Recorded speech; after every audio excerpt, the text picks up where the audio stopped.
Pansariling pagtugon sa panahon ng kalamidad, Learning Competency 1B, na ipaliliwanag na ang pansariling pagtugon sa panahon ng kalamidad ay paraan upang mailigtas ang buhay, malinang ang kahandaan sa pagharap sa mga panganib, mabawasan ang posibleng pagdurusa ng tao, at makatulong sa kaligtasan ng kapwa alinsunod sa mga alituntunin ng otoridad.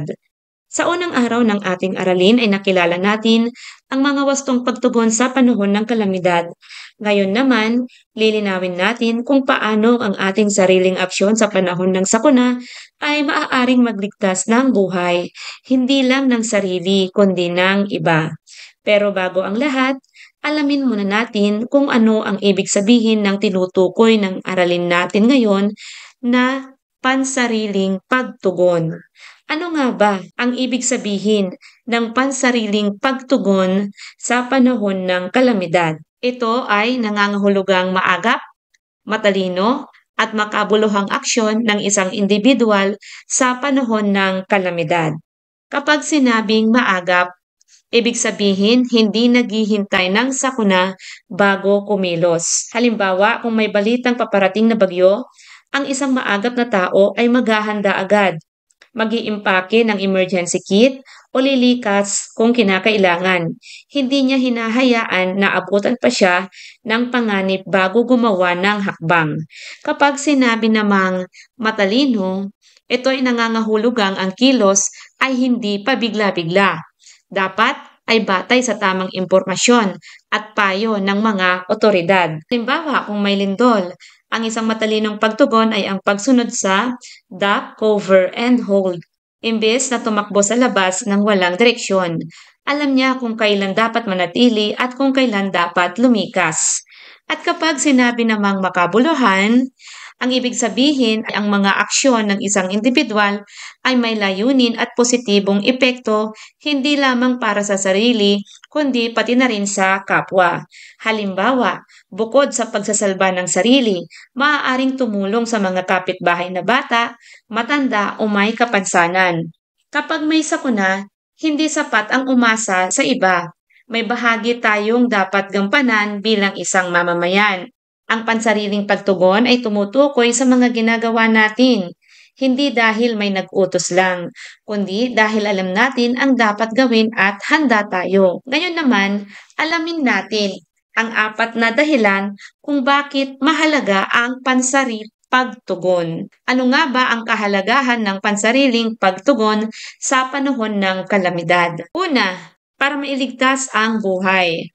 Kapag mabilis tayong tumugon, naliligtas ang sarili sa kapahamakan. Ang pinakamahalagang layunin ng pansariling pagtugon ay ang protektahan ang sariling buhay. Kapag tayo ay mabilis at maagap na kumilos, naiiwasan natin ang posibleng kapahamakan. Halimbawa, kung agad tayong lumikas sa gitna ng sunog o baha, mas malaki ang tsansa na makaligtas. Sa madaling salita, ang mabilis na aksyon ay literal na nagliligtas ng buhay. Pangalawa, para malinang ang kahandaan. Ang pagsasanay, pag-iensayo ng drills, at paghahanda ng go bag ay nagpapataas ng kumpiyansa at binabawasan ang panik. Hindi sapat ang maghintay ng sakuna bago kumilos. Sa pamamagitan ng pagsasanay at paghahanda, tulad ng pag-iensayo ng fire or earthquake drills at pagbuo ng emergency go bag, napapalakas ang tiwala sa sarili at binabawasan ang panig sa aktwal na pangyayari. Ang taong handa ay mas alam ang gagawin, kaya mas epektibo ang kanyang pagtugon. Pangatlo, para mabawasan ang pagdurusa. Kung may handang pagkain, gamot at komunikasyon, mababawasan ang gutom, sakit at takot sa panahon ng kalamidad. Sa kalagitnaan ng kalamidad, ang kakulangan sa pagkain, tubig, gamot at komunikasyon ay maaaring magdulot ng matinding hirap. Ngunit kung may personal na paghahanda tulad ng nakaimbak na pagkain o gamot, nabibigyan ng ginhawa ang sarili at pamilya. Hindi man natin mapigilan ang kalamidad, maaari nating paliitin ang epekto nito sa ating katawan at emosyon. At panghuli, para makatulong sa kapwa. Ang isang taong handa ay hindi lamang ligtas para sa sarili, kundi nagiging kasangkot sa pagtulong, gaya ng pagbibigay paalala, pag-akay sa matatanda, sa mga bata, o sinumang nangangailangan ng tulong, o pag-alerto sa iba. Ngunit sa lahat ng ito, hindi natin dapat kalimutan ang mga otoridad na dapat sundin. Ang mga ahensya tulad ng barangay, Local Government Unit or LGU, Natural Disaster Risk Reduction and Management Council or NDRRMC, Philippine National Police or PNP, at Bureau of Fire Protection or BFP ay may mas malawak na kaalaman at responsibilidad.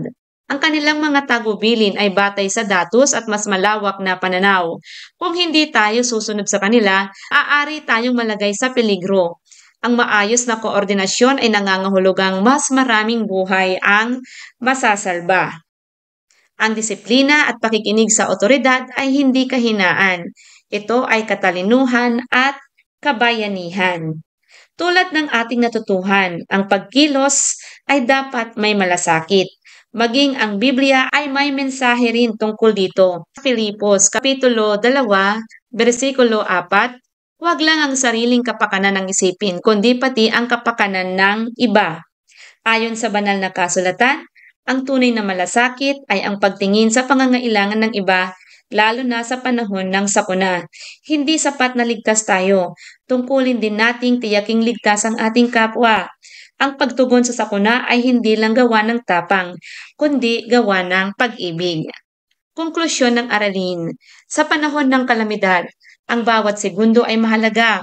Kaya naman, ang pansariling pagtugon ay hindi lamang isang simpleng pagkilos. Ito ay isang responsibilidad. Kapag tayo ay maagap, matalino at makabuluhan sa ating mga hakbang, naliligtas natin ang ating sarili at ang iba. Napapawi ang takot at natutulungan ang pamayanan. Ang ating kahandaan ay hindi lang para sa sarili, kundi para rin sa kabutihan ng kapwa.